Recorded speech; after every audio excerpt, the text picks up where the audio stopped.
doing God's work, Tiffany.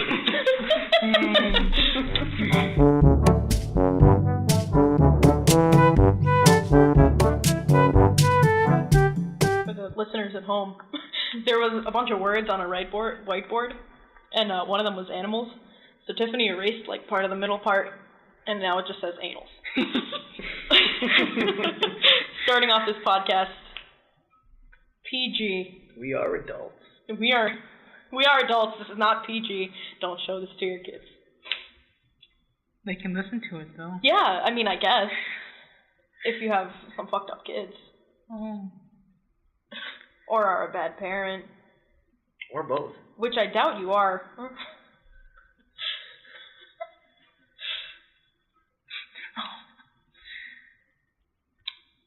So, how have you guys been? Doing good. Yeah. Any experience from the week that you would like to share? The week? The week. Or the Wii. Oh. The Nintendo Wii is good too. Oh. I mean, I played Black Ops on it. You played Black Ops on the Wii? Yeah. How was that? The graphics were terrible. Oh. Yeah. But it was okay. Okay. The community was better than the other consoles. Really? Yeah. That's good. Mhm. All right. So, welcome to the Lifecast. I am your host, Deanna Minasian, and today with me I have Tiffany Ma, Dan Silvia, and Kennedy Parker. Hi. And Hello. We have a topic today.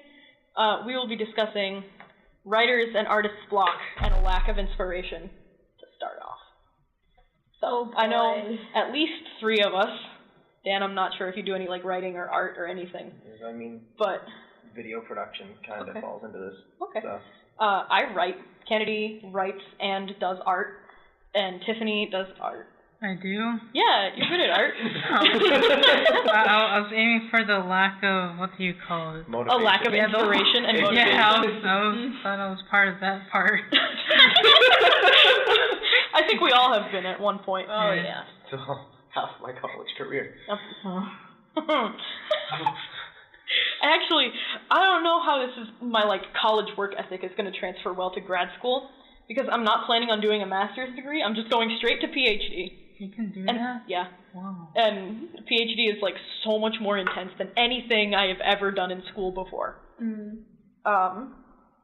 So even though like I really like what I'm going to do in a PhD naturally, you pretty much have to start working on your dissertation from day fucking 1. And I don't know if I'm ready for that, but I know it's something I want to have under my belt. You know, my dad was a really unmotivated student back in his day, and when he got out of high school, he didn't even graduate high school. Yeah. And when he was out of high school, he just worked for his first few years out, and then one day he just decided, I want to get my PhD. And, of course, he ended up getting his PhD, which is awesome, but while he was getting his PhD, I was born somewhere in the midst there, and when he talks about his college experience getting his PhD, more than the actual schoolwork itself, what he talks about is how much hell it was just getting money to be able to afford it. Because really? Yeah, because my dad he wanted to be a nurse.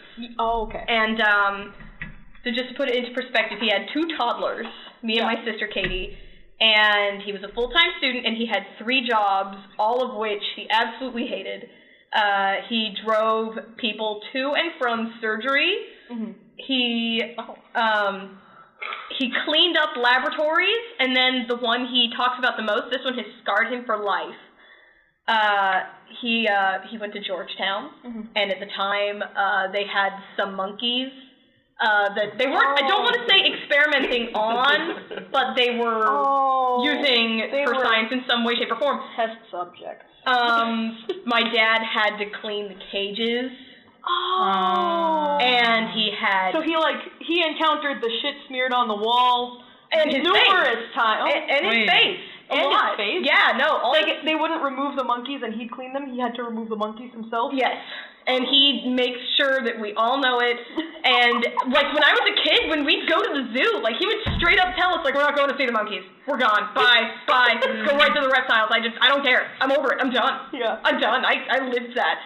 And, I mean, he ended up being salutatorian of his class. Oh, wow. Which is absolutely amazing. But when he talks about how hard it was getting a PhD, he just talks about how having to pay for everything was more hell than anything, because he was also having to pay back student loans from his first school, where he went to Johns Hopkins first, and was having to pay back those loans. And he actually, in July, finally paid off all of his student loans. That's awesome. There is an end. Like, before dying, there is an end to student loans. There is an end to student loans. But that's really interesting that you said paying for everything was the big thing. Yeah. Because I recently met with someone who just finished up their master's and is applying for their PhD this past weekend, and she told me, if you are not being fully sponsored for your PhD, don't go to that place. Yeah. So that, yeah, because she said it's harder to find funding, is the technical term, I guess, for a master's program, but it's also easier to get into a master's program. It's harder to get into a PhD, but you're most likely going to be fully funded through your, I think, initial 4 years, and then you're on your own for writing that, like, 1 year of dissertation work. Yeah. No, I know my dad was in on a lot of scholarships, but he was also going to Georgetown, which is a really expensive school, and again, you know, he had to pay for housing, 2 toddlers, and that's not cheap. One of my earliest memories is of us finally getting an IKEA table, and it was the first time we had a table. Oh. And you're from Oklahoma. Well, I was born in Maryland, because like I said, my dad went to Georgetown. That makes sense. And I lived in Georgetown for like the first third of my life. Then we moved to Oklahoma, where I've been up until college, and even over the summers and for holidays, I still go to Oklahoma because that's where the rest of my family is. I'm just up in Massachusetts for school. But yeah, everybody else is still in Oklahoma because before going to college, that's where both my parents were from. Okay. So. Okay, that's interesting. So let's just dive right into our topic here. I guess a lack of inspiration would be a good place to start. So, I just want to know if it's a common thread that there's something happens in life that triggers a lack of inspiration for art or for writing. Because I know for me, it's whenever I get super anxious, I can't put words down on paper. And that's something that I kind of struggle with, is the anxiety and depression. And especially in these past couple of years, I found it so hard to get something down on paper, and now taking creative writing classes again, I can see that it's coming back. So I just needed to, I guess, work through it. But I wanted to know if that's a common thing, because I know writing can be an outlet for some people. It can be an anxiety reliever, but I don't know if I'm just the one anomaly. I mean, for writing, I'm more primarily a visual artist than I am a writer. Yeah. So for writing, I'm the type of person who, if I don't already have the idea, I can't do anything. And I wish I could tell you there's a way I get my ideas, but no, they just happen. And unless that happens, I'm stuck. And for art, it's more or less the same thing, just running out of ideas. And what I like to do to get myself out of it is I'll just sketch out just portraits, just practice expressions, practice hand gestures, practice speed, until you just think of something to draw. And one of the cool things about visual art is that even when you're feeling really depressed or really anxious, visual art, there have been studies that have shown that, visual art drawing can really help get it out of you. Yeah. Especially when I was in high school, when I would get sad, I would just go right to pencil and paper, and that really helps me work out a lot of it. Dan, Tiffany, do you have words for this?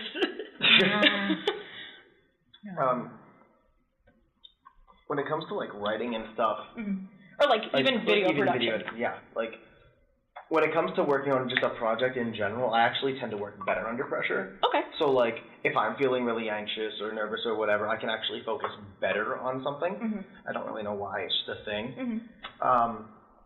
what really stops me from, like, having it, like, sort of block or just, like, lack of motivation is just really the time of day.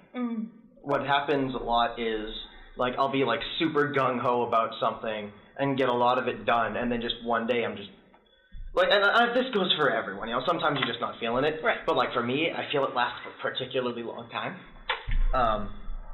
And I can't really, like, I can more or less work out of it, but it's like, it just happens by chance with me.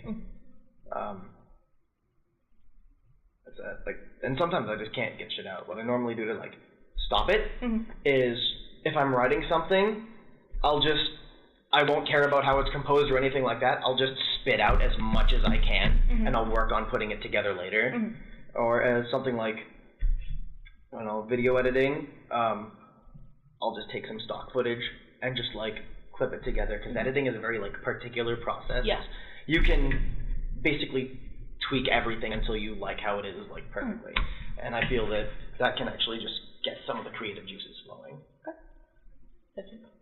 I don't have much to say, but I'm never motivated. So yeah. I guess going back to going back to the painting or whatever can help people work through or, like, influence positive emotions. We're finishing. What? Like, I was gonna add that I lose motivation when I realize I can't draw as well. Yeah. Fuck, I can't draw this. Drawing is literally just all muscle memory. It is the definition of practice makes perfect. Yeah. You just gotta keep practicing. Keep practicing. But going back to the, like, painting makes you happy, I guess. We're makes coming some up on people happy. I hate painting. Oh, okay. I hate it. So then you might not take so kindly to this next thing I'm going to say, but we're coming Bob off Ross? of the Bob Ross on Twitch. Oh no, Bob Ross is great. Okay. I appreciate paintings. I like watching Bob Ross paint, and when I go to the Museum of Fine Art, I love looking at the paintings. That's my favorite part. It's actually doing the painting myself. I hate that. Oh, okay. I hate it. Okay. I can't do it. I don't wanna. I can kind of relate. I did a lot of artwork in college. Not college. At college. in high school, actually, because, like, I went to a private high school, so you didn't have to fund your own artist's work. I was mostly graphic design, but my art teacher wanted me to expand because I thought I was going to art school. He thought I was going to art school.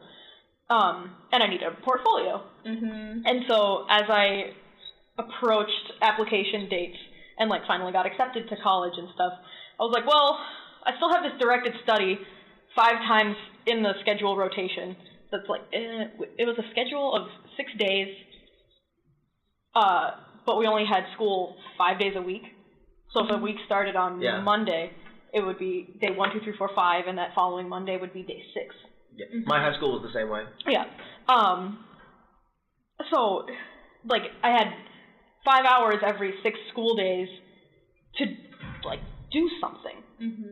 And I got really into just, like, making a canvas of any size and, like, splatter painting on it. Or, like... So Jackson Pollock. Kind of.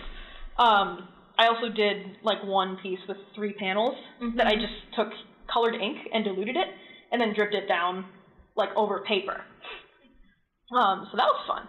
But as I came to the decision that I wasn't going to go to art school, that I wanted to be more of an English major, he was like, well, you can't keep, like, using the canvases because the painting students need them. And, like, I'm really grateful that I still have the canvases. We still haven't hung the 3-panel one yet. Oh, it's been 5 years. 4? 5? Fuck, I don't know. Man, the art program at my school was so underfunded, because I went to a school that was really big on sports. Like, if you look at the sports schools in Oklahoma City, we're actually one of the biggest ones. Yeah. I think we're, like, number 2. But, anyway, our arts program was broke, and he only had, like, 2 canvas boards. So, like, for painting classes, he would literally, unless you really needed a canvas, like, if the perspective was weird or something, you just got like, the paper. Like, I forget what it's called. I know there's a word for it, but he just gave you the paper, just laid it out. You just tape it down on your little portion of the table, and you just paint from there. It was so cheap. You think that's cheap? Oh.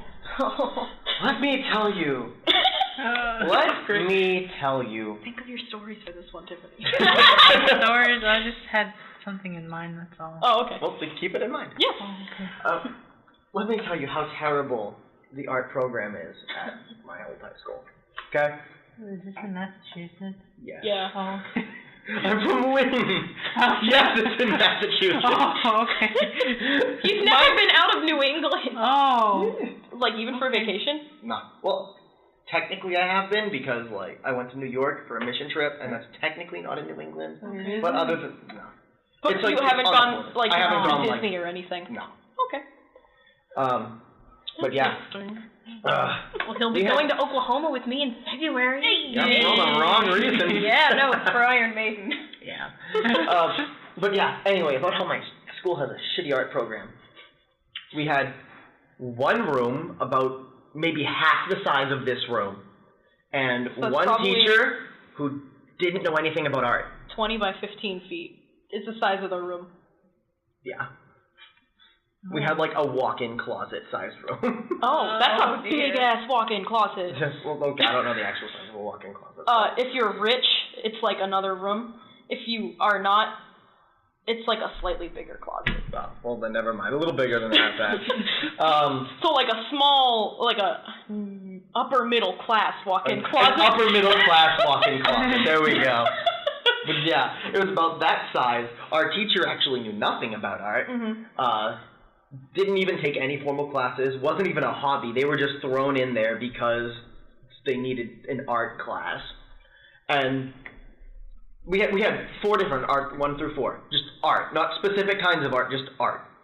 Okay. Oh boy. Was it like taught on a whim? It was like, today I feel like doing graphic design, and Yeah. then like the next class was like, oh, I feel like putting gesso on canvas, so that's what you guys are doing. Well, kinda, except it didn't even go past like, this is how you draw a circle. Oh. And like, even in Art 4, instead of this is how you draw a circle, it's this is how you draw a circle and shade it. Whoa. And that was the whole program. That was the whole program. I was never in it, but I've had friends who were in it. It was apparently absolutely terrible. Yeah. Hmm. Based on what I've heard about your school, I believe that. Yeah, we're again like yours. We're very much so a sports school. Mm-hmm. I think I was lucky in that my high school had a good mix, because we had a really big theater program, and like they still do, and like all the chorale-esque areas, and there's like a whole arts fest dedicated to the art stuff. But I think because the art teachers like really pushed for it. It was like, we have talented students, you know, we should make sure that not only the sports get attention. My school was like that. No, Yeah. same, very much same. And now looking back and like hearing my friend, her father was a teacher there, hearing like how things worked in the administration and just seeing like a lot of the teachers I had like be let go because of like little things, like it was just pretty shitty administration-wise. And like I don't want to say what school I went to for protection of the innocent. But yeah, I guess I lucked out. I can't complain. And you said you had something in mind. I'll say something else first before. Okay. Wait, what was I gonna say? Okay. No pressure. No. No pressure. No pressure, too. Like, get in like kind of close to the mic so we can get that nice ASMR. Okay. That's good. Okay. Like my school is somewhat similar to Deanna's. Like they had like evenings and stuff, and we made a mural in the hallways. That's good, right? Yeah, I guess. Oh yeah, and adding to my lack of motivation thing. Adding to my lack of motivation thing, like my teacher actually ordered this type of clay for me because I said like, oh, let's make a bird bath, And Oh! it was kind of like this big, right? That's pretty big. The finished Yeah. bird bath or like the block of clay? Oh, the finished bird bath. Okay. And I never finished it. Oh. Oh. So, I don't think she likes me anymore. I did finish painting it though. That's good. At least At least you finished off the final touches. Yeah, and it'll be forever there. No birds will be able to use it. Is it like it just kind of cut off on one side? Like you didn't finish the lip, or Oh no. explain the level of unfinishedness, so we could get a better visual. Oh, it was finished, but it took me like 2 years. Oh. Yeah. Oh. That's a long time to be working with clay. Yep. Oh my god, I respect your patience, because if I'm working with clay for more than 5 minutes, I'm already like, this is dumb, I give up. Yeah. Oh no, Kennedy, this is not patience, it's me procrastinating. And there's the There it is. Yeah. One of my roommates both of my roommates are cosplayers, but one of them, as you guys know, she made a Garrus costume from Mass Effect for PAX East earlier this year, and for his face, she made first she made a mold out of wire and paper mache, and then she covered it with clay, which she had to sculpt alongside the paper mache, and then there was a second small coating on some spots just to add some texture, a second small coating of paper mache, and then more clay over all that. That sounds heavy. It was at first it was after she had the first mold of it done, so to speak, the first version done. She wore it around for half an hour, and she was like, this is way too heavy, I can't wear this for a couple hours a day, and she ended up having to thin out parts of it a bit, but she worked on it and she got it done. She just dawn till dusk, one whole day, but that's not with the paint. If you add the paint, that was another whole day altogether, but oh my god, I remember her just halfway through the day, she looked like she was just ready to kill herself. She had toothpicks out, brushes to add texture.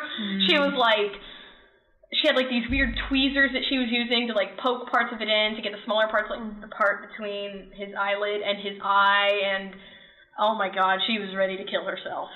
She was ready to, oh my god, she was ready to be done with that costume. At least they're done now. Oh yeah, no, it's done now, and it looks absolutely incredible at PAX East. Yeah. It looked incredible at our event. Oh yeah, it is. At PAX East, actually, her and my other roommate, they're twins, and my other roommate, she went to Tally, and they were going around the exhibition hall for a while.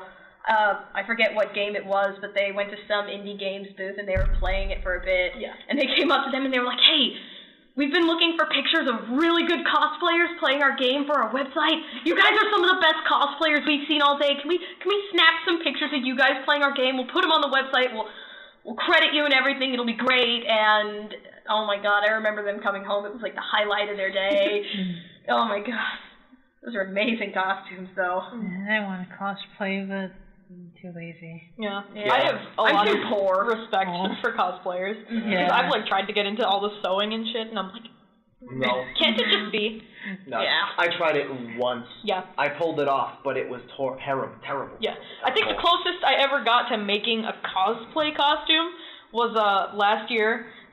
Dave and I went trick-or-treating as the Ice Climbers, and all I had to do was buy pink and blue hoodies, sew bunches of yarn to the outside of the hood and the sleeves, and that was it. Oh man. I have a couple cosplays I want to do. I can't sew for the life of me.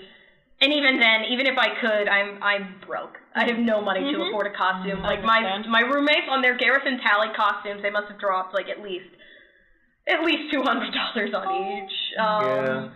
Particularly Garrus, because that was a lot of clay, a lot of paint, a lot of everything, a lot of foam too, because all that armor around her, that was all just foam board. Some of it was backed with cardboard to keep it in place. And, at least it wasn't Warplo though. Yeah, lots of hot glue also. And Tally was just a lot of sewing and the mask. A lot of makeup, too. The makeup work on that costume is incredible. Yeah, no, Heather loves going, that's the name of my roommate, she loves getting all the makeup on her costumes. Like, for Halloween, she cosplayed as Jolene from JoJo's Bizarre Adventure, and I don't know if you know what she looks like, but, like, everybody in JoJo's has, like, really detailed faces. All the girls have really long eyelashes, and everybody has a kooky color of lips, and, Dan here saw it also. She had these huge fake eyelashes on. She had, like, eyeshadow to make her eye pop more, and she had, like, this highlighter green lipstick. Oh, my goodness. It was amazing. And my other roommate was Josuke. And again, they just worked from dawn until dusk, and they were able to get the bulk of those costumes done in like 2 days. Well, they're not as complicated as Tally or Garrus. Yeah, no, they're not nearly as complicated. How long, start to finish, did the Garrus and Tally? Yeah, did those costumes take? Tally didn't take as long as Garrus. Like, I'd imagine. Yeah, no, what they did was, all the snow days we had up here in New England earlier this year, in which school was canceled basically every day. 4 weeks of snow days. Yeah. Like, if you put all of them together, it would be a month. Yeah, roughly that. I remember we were, like, just over a month into the semester before we had our first full uninterrupted week of classes. Yes. I kept track, but... Like, over a month and a half. Yeah. Yeah. But, like, it was during those snow days that they did the bulk of their work. Tally only took maybe a week and a half, 2 weeks. Garrus, on the other hand, took every last waking moment of all those days, and even a little after that, she still had details that needed to be worked out. It took pretty close to 2 months for her to finish it, all in all. But it definitely paid off. So, getting back to Bob Ross on... Getting back on topic. Jesus Christ, I forgot that was the topic. Bob Ross it's like a tangent I want to explore, because I quite enjoyed it, and I also really enjoyed Soda Poppin', painting along with Bob Ross, because I like the juxtaposition of, like, Bob Ross, like, this is we don't make mistakes, we have happy accidents, versus Soda, like, fuck. I don't have that brush. Like, fuck, that's a lot of green. And just, like, being so frustrated with his lack of preparation. He's like, oh, my world sucks. Yeah. So what are your thoughts? And, like, the fact that Twitch now has has had a creative section that has been officially unveiled. I like it. Okay. I mean, Bob Ross is always a good thing. Yeah. But I definitely relate more to Soda because I do too. When I'm drawing, if I make a mistake, I just look at it and I do the same thing. I'm like, fuck, and then I just, if I can erase it, I will. Sometimes because I'm just so used to digital art, I'll make the Control-Z motion with my hand, and then I realize, God, I can't do that, and I usually end up just redrawing. Do you use, like a digital tablet? Yes, I do. Do you have Control-Z bound to a key? Control and Z, yeah. Oh, okay. Because I know when I was really big into art in high school, as I told. I had Control-Z bound to a button on my tablet, so I could just be like draw a line, I don't like it, push the button. Yeah, I do have Control-D linked though, the deselect, because I use Paint Tool Psi a lot for illustration. And when I'm doing my line art on the computer, it's really convenient to be able to just use the magic wand tool and like get an area and then just fill that in immediately, and then I can work out the shading and whatnot from there.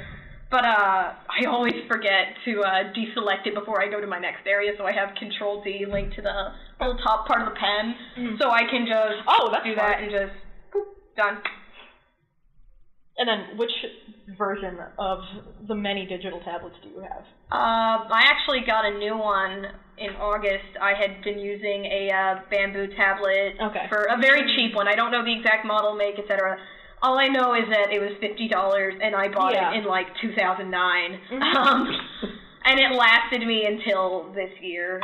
So I definitely... the bamboo pen? Well, and the tablet. Yeah. I hate the pen gets, like, shorter and shorter. You have to, like, change it. Yeah, you have to change the nibs. Yeah. You usually do. I never had to change mine. I got really lucky. When I had to change mine, I had to change it very often because I use a very heavy hand. Like, I hate... Sorry. Yeah, it's fine. Don't worry about it. But, sorry. I forgot what I was going to say. The current one I use is a Wacom bamboo something. It's much better than my last tablet. It was still cheap for a tablet. It was like $70, $80, which if you're trying to do professional drawing, which I do try to do, and I actually do quite a bit at the time, it's ideally not what you would want. Yeah. But on a budget, it's really good. But one of my friends in the art school, her philosophy on tablets, because she's gone through so many in the last few years, is if it costs less than $120, I don't trust it. And professionally speaking, she's probably right, but I'm too poor. Professional shit is expensive. Professional shit's always expensive. But, I mean, if you're good at what you do, you're going to make that money back. And, I mean, I've had this tablet for, maybe 3 months. I've already more than paid it off just with commissions, illustrations I've done. I've already more than tripled, quadrupled the money I spent on it by having it, I'm sure. It's just, when you're as poor as I am, something like $70 to $80, even if you know you're going to make it back, it's still a big hit to your budget. And And I guess that, it's for you, it's not too big a loss, because professional art stuff, art shit's expensive. Make no mistake. But for something like a digital tablet, that one thing is going to last you a couple years. It's not like spending $12 on a tube of paint, which you will need to replace very soon. So in comparison to most other forms of art, 2 ounces of paint, a much easier investment. My freshman year at NESAD, regardless of your major, you take base art classes like Drawing 1, Drawing 2. You used to have to take painting, but I was actually in the last class of graphic designers who had to take painting after my class got out of there. It stopped being a requirement for graphic designers, and I'm eternally bitter about that because, as I explained later, I hate having to paint. Right. And that class really just drilled it into me that, I hate this. I'm never doing this again. Yeah. But, my freshman... Oh, sorry. You can continue. Go ahead. Oh, I was going to say that I was going to be a graphic design major. I was as well. To do it. It'll rip your soul out. I am a little too far into my major to change now. Fair enough. Yeah. But, one requirement. The art school here is really harsh. It will rip your soul out. It'll make you feel like you're completely worthless and have no ability, but by the time you graduate, we're one of the top design schools in Massachusetts. Not the top, but I know we're up there, at least for interior and graphic design, but, I forgot what I was talking about earlier. Is it one freshman of the best year. art schools in the state of Montserrat? Yeah, I think so. It's either Montserrat or Mass Art. Yeah. It's probably Mass Art, actually. It's probably Montserrat, Mass Art, and NESAD are probably top 3. Yeah, and BU. I know BU. All those are really good art schools. BU's good at everything. Yeah, so they don't count. I have an anecdote about that, but continue your thought. As I was saying, freshman year, was by far my most expensive year of college, which is quite ironic, because from a tuition standpoint, it was actually my cheapest year. I had so many scholarships that only worked freshman year that I was essentially paying nothing my freshman year, but I was paying so much for art supplies because I had to restock them all the time because it was all traditional art stuff, like drawing, like painting, illustration board, I remember, was another really big one. Brushes, X-Acto knives. Oh my god, the X-Acto knives. Freshman year, I think 3 of my roommates were art majors, and I was in a suite of 9 girls. Damn. So there was art supplies everywhere, and they were like, "Oh, I have to go down to Blick again this week because I ran out of red paint." Yeah, no, I remember my big things that I kept running out of were illustration board and paper, especially Bristol board, which, make no mistake, is very expensive. I remember you complaining about that all the time. It's really good paper, but it's so expensive. But it was paper, and then when I got into my painting class, it was paint. I would try to be really conservative about my paints, but my professor, who is one of the worst professors I've ever had in my life, he kept telling us, don't be afraid to waste paint. You gotta go really excessive, and he would go around while we were painting, and he would just kind of hover over our shoulders, and if he noticed something he'd want to fix, he would just go over to our paints, he would just squeeze out half the bottle, and he would just be like, oh, you just need this little... I'd have a heart attack. This little, microscopic dot of cadmium blue right here, and of course, by now he's already squeezed out half the bottle. You are hearing the Linkin Park blasting through your head.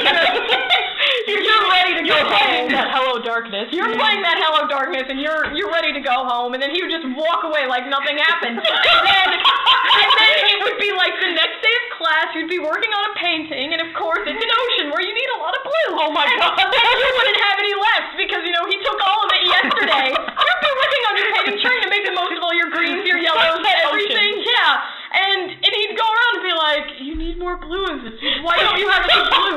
You need to have paint for this class. You're not prepared. And then he'd mark you up. And then you'd be like, I don't know. Maybe it's because you squeezed out half the bottle yesterday.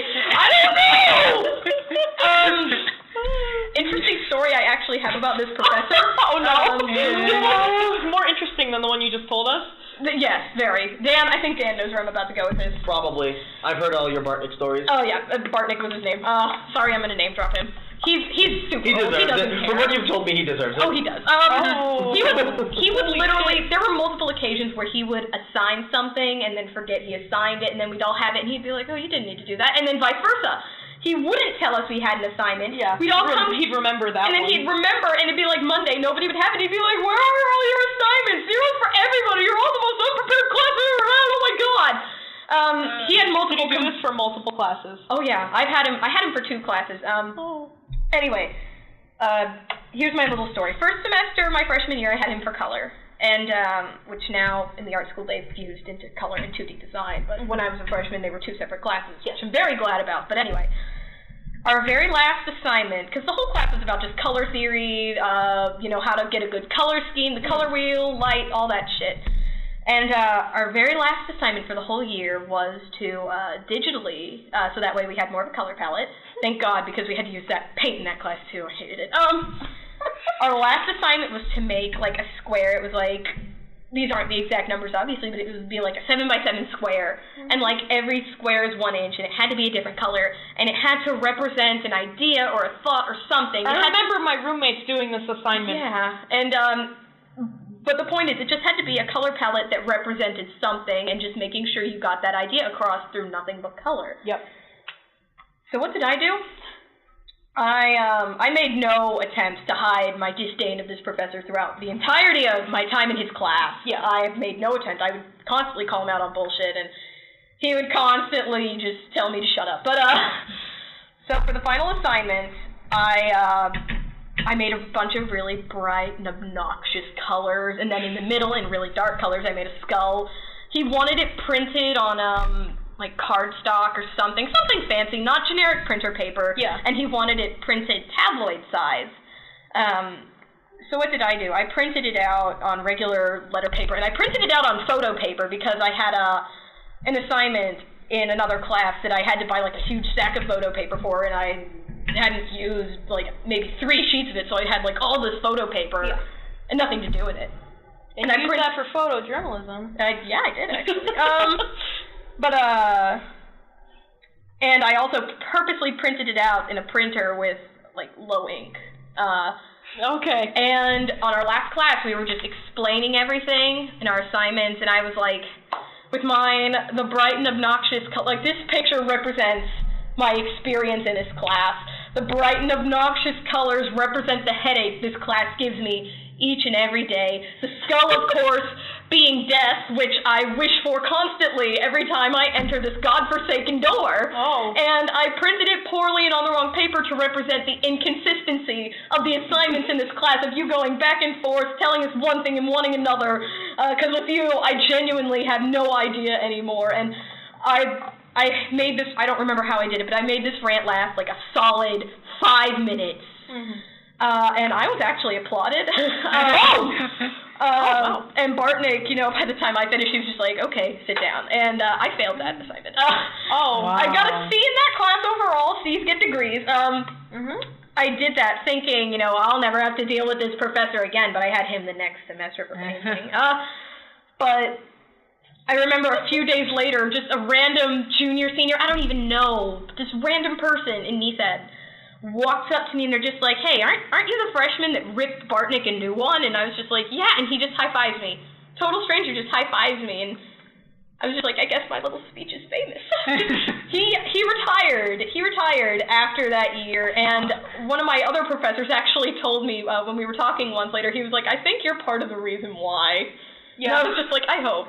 I hope. Nobody should have to go through what we did. Yeah. One of the worst teachers I've ever had in my life. I remember after you were told that you started like talking to me about how all the current freshmen owe you a big one. Oh yeah, all the freshmen that came in that next year owe me. They should pay all my tuition. They should buy me food, everything, because partially thanks to me, I'm sure they don't have to deal with Bartnick. Yeah. God, I hated him. Last year, one of the fine artists who was actually in one of my classes for Halloween, she dressed up as him because she wanted to be truly terrifying, and she was like. Oh. I guess we could talk about one last thing. Sorry that bit up so much time. No worries, it's a good story. We could... I had it. Where'd it go? I should bring a pen to these, so I could be like, oh. Are you correct with your blood? Remember? No. I'm not gonna do that. Okay. I guess we could talk about filling out requirements for your major, and if you've ever had to change your major. How that could be frustrating. Or like declaring a minor. I mean, I switched my focus from web to advertising, and I am basically in nothing but CJN classes for the rest of my time here. I'm going to have to graduate a little late, but I mean, because of a lot of difficulties I've had with the bursar's office and them losing my financial aid paperwork, not 1, not 2, but 3 years in a row, causing me to have to register late, and not getting my class schedules till literally everyone else has gotten their schedules, leaving me with nothing. And of course at NESAD, everything is a prerequisite for everything, so it really messes with you. I would have had to graduate late anyways, so, but I miss art classes. I heavily considered changing my major once I found out we had a media and film section, which is just a more specialized version of what I'm in now. But then it turned out that major was only offered to incoming freshmen and transfers. So I am bound to the old curriculum. Ooh. Turns out that apparently my current major, which is just media with a focus in production, apparently I take basically all the same classes, so it's not too big an issue. But media and film doesn't have Carnegie, and media does, and that's a big minus for my major. For the viewers listening, Carnegie is just a really horrible professor. No, he's a fantastic teacher, but he's a terrible grader. Oh, okay. Tiffany, you've gone through this experience recently. Well, I'll start from the beginning. I mean, like, when I wanted to be a graphic design major, my lack of motivation, I was like, I don't want to do these portfolios and observational. Like I said, it will rip your soul out. One time in one of my critiques, I had been told that I had one of the worst portfolios they'd ever seen, and I felt really confident about it too. So they will rip your soul out. Yeah, and then I was like, do I really want to do that? No, not really. Okay, I'll just go undecided. Oh, maybe sociology. Oh, wow, crime and justice concentration. That sounds cool. I'll do that. Oh, man, what the fuck? This professor sucks. I don't want to I don't want to deal with him again. I'm going to change my major to something science-y. Yeah, that sounds good. Yeah, science and technology. That's the future. I went to biochemistry. Oh, my God, chemistry. I hate this professor. I hate this subject. I'm going to change to biology. So what are you? How many times? Biology. This is my third time changing. And how many officially? And how long have you been at school? This is my sophomore year. And a lot of people think I'm a freshman because of it. Are you gonna have to graduate like a semester or a year late? Yeah. Credits. Yep. It's alright. I feel you. Nothing wrong with it. I would be here for like an extra semester probably. So. Yeah. I luckily am not the chosen one because I came in and I wanted to be like the film critic major. So I was like, oh, I'm super into film. I'll be a film critic, and then I ended up taking. It's fine.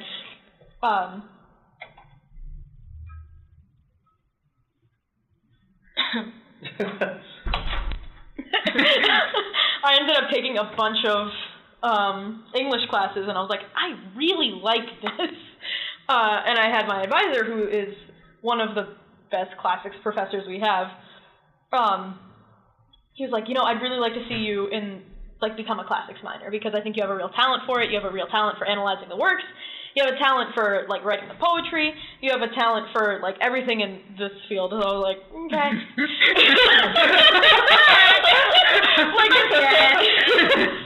So I changed my major to English with a minor in classics. I took ancient Greek.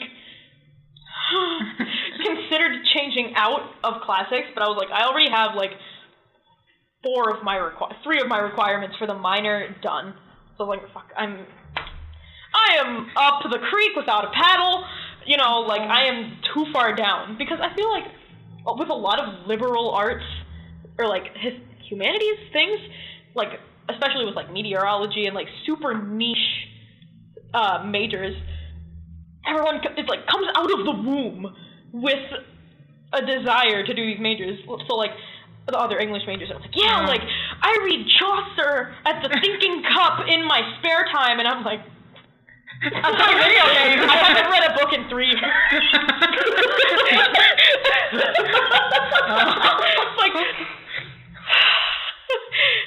That is stressful, because I know I'm going to have to, talk to them at some point, especially, there's this, especially since they're in all of my classes, and I know I'm bound to be paired with one of them for a group project at some time or another. I'm like, I'm not passionate about this. I've been doing this for 4 years now. I am not passionate, but I'm just here because the teacher told me to be. Yeah. I feel like along the way, I have refined my taste and boiled down to what I want, and it is the classics, and it is also Gothic literature. But getting there was just kind of tripping in the right direction multiple times.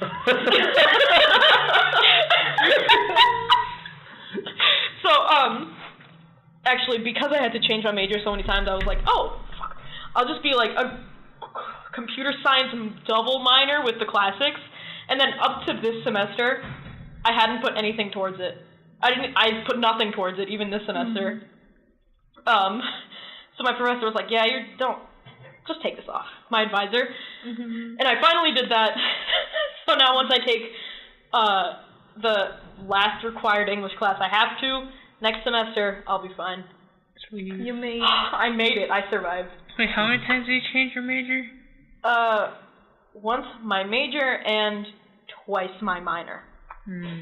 I've changed my minor 50 times. I know exactly what you mean. I also, the school fucked up and gave me the wrong advisor. Oh. And it gave me, this one that I read about on Rate My Professor that was just yeah, he's super, sexist and homophobic and just awful. So I was like, bring me back to the classics department, please. Because, they gave me an advisor in the business school. Oh. I was like, that sounds a little... Okay. Aw. Yeah. But... I mean, I don't know how it is for, other departments, but in the comm department, they don't even care who your advisor is. Yeah, you can just go into anybody, bring your program evaluation. Yeah, so long as you bring what you need. If my advisor is Monica Rage, if I wanted to, I could go to, David Reader and be fine, or something like that. Yeah, with me, I had, because like I said, I'm in a lot of CJN classes now, I had one advisor who I'm actually in a class with now, and I signed up to have him advise me, and on the day of advising, he was busy, so I ended up going to a broadcast journalism professor, and I'm the only journalism class I've ever taken is photojournalism. And even then, I was able to get it counted toward a graphic design credit because the professor also does some ESET stuff. Yeah. Because the only real requirement is that they check you off for signing up. Yeah. And anyone can do that. Yeah. So. Yeah. In ESET, they have a really strict thing for who advises you because our departments are all... I don't want to say so different because some of them are closer than others, but graphic design and interior design, if you're in graphic design, especially because we have so many graphic designers, if you are assigned to a certain one, you have to go see them. There's no ifs and or buts. Same with interior design. With illustrations, I don't know this from experience, but my roommates are both illustration majors. One of my really good friends at the school is an illustrator. My old roommate was an illustrator. And based on what I've heard, they have a little more freedom because they can also go see a fine arts professor, but they prefer to see the lady in charge of the illustration program just because they are with her basically every hour of the day. Yeah. So it's just more chill. Okay. And I have no idea how anything works in the fine arts department. They're just in a corner. I don't even know what they do. Yeah. They make pretty stuff, but I don't know any of the goings on.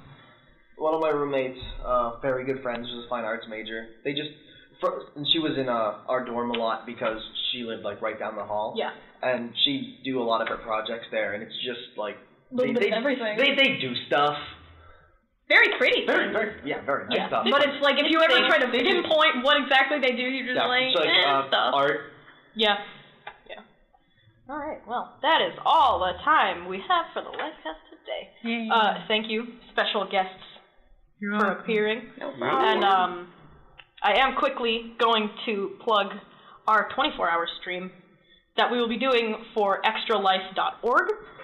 We will be doing it as a group with our organization here at our university. I don't want to give specifics, but they'll find out. I mean, if they have the URL, they know. Yeah. So that will be starting November 7th at 2 p.m. And we will be this Saturday, right? Yeah, it is this Saturday. So the day that this podcast is published, you will be able to either find us on Twitch soon or find us on Twitch as soon as you finish this podcast at twitch.tv/SuffolkVGA. And we'll be going for a full 24 hours. We have a bunch of stretch goals up to $1,000, and even past that, there's a little surprise. So give us money. Yeah. It's all of the donations will be going to Boston Children's Hospital. Give them money. Yeah. Nothing is going to us. Give us money so we can give them money. I used to go there. Yeah, I think we all went there at some point. The Boston Children's Hospital? Well, not you. I've never been there. Actually, I remember a small story. I had this little piggy bank when I was a kid. I broke it open and cut my toe open on the glass. And that's where I went. They gave me stitches. It was pretty okay. It was okay. Yeah. 6 out of 10. Well, I had to might recommend. We had to wait 4 hours to see someone to give me the stitches. Oh, geez. So were you just chilling in the room, just bleeding out? Just Game Boy in one hand, the other hand just over the stitches. Oh, I didn't have Game Boy. Blood gushing everywhere. Okay, then a coloring book. Coloring book in one hand. I'm pretty sure I was crying. Oh. I was very young when this happened. I just know that I took a meat tenderizing hammer to break this. This is already going into a good place. What could go wrong? I got 50 cents out of it. Nice. Was it worth it? No. My dad wouldn't even let me pay for the hospital bill. I got out. It was not worth it. Was it really? No. But yeah, they helped me out. They helped me stitch up my toe when I was 5, 4, 6 maybe. I think I was in preschool. It was a long time ago.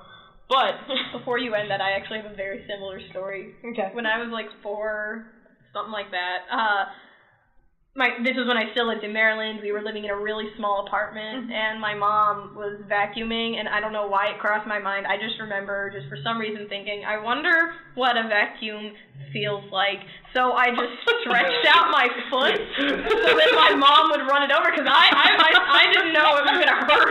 I was 4. I thought it was going to fucking give me a pedicure. I don't know.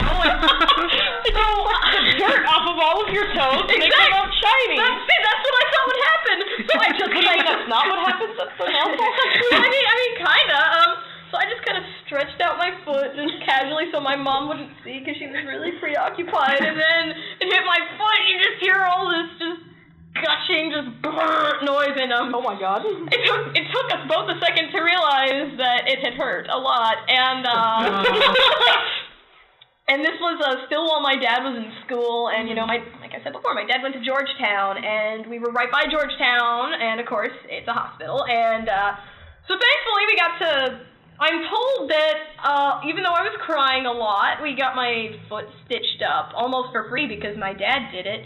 So it was probably rather than the formal let's check this kid in process, it was probably my mom running up to my dad like, hey, Kennedy fucked up, can you stitch her up? We can't afford this place, can you just kind of like scoot her in? Like do it and scoot her out. Can we just like get a box to like just keep over your face, and she's so small she'll just fit under there, and we'll just get a little flashlight and you can just stitch it up while nobody's looking. Yeah. And I'm told I almost lost my toe that day. Oh! But as you can see, that didn't happen. Yeah. But yeah. Right there. But yeah, toddlers almost losing toes. So yeah, this Saturday, the 7th at 2 p.m., we will be streaming for Extra Life and our proceeds are going to Boston Children's Hospital. We have stretch goals. We're going to be doing a lot of crazy shit on stream. And we, as a collective podcast, have a domain name. We have Feedburner. We have a Twitter. Oh my God. We have a website. I have a website set up, and we are not a Facebook page. I don't know why, but I am hesitant about doing a Facebook page for it. Okay. I think just like Twitter would be the best way to get it out. Yeah. Hashtag Lifecast Podcast. So our website is lifecastpodcast.com. You can find us on feeds.feedburner.com/dx/lifecast, and you can also find us at twitter.com/the_lifecast, and that's where we all are. We are also now on iTunes. Are we really? As of yesterday. Oh my God! Good shit. There are a bunch of podcasts called The Lifecast, and I really overlooked this when I was making this, but... Well, I mean, there's also a lot of songs out there called Believe. Like... That's true. Come on, you can do it. But, like, this podcast's cover art looks the best. Why is it called a blue... Why is it called a blue microphone when it's white? It's just the brand. Yeah. I'm sure some of them come in blue. Yeah. No. Really? Yeah, this one does. Does it? Yeah, it comes in a bunch of different colors. Oh, probably it's like so black blue that it's black. But they're like, no, it's navy blue, guys. It's navy blue. It comes in white, blue, black, orange, red, green, I think purple. I want an orange microphone called blue. That is what I've always wanted. Yeah. Always wanted. That's an art joke. So, thank you for listening to the second Lifecast, and we'll be back next week. There you go.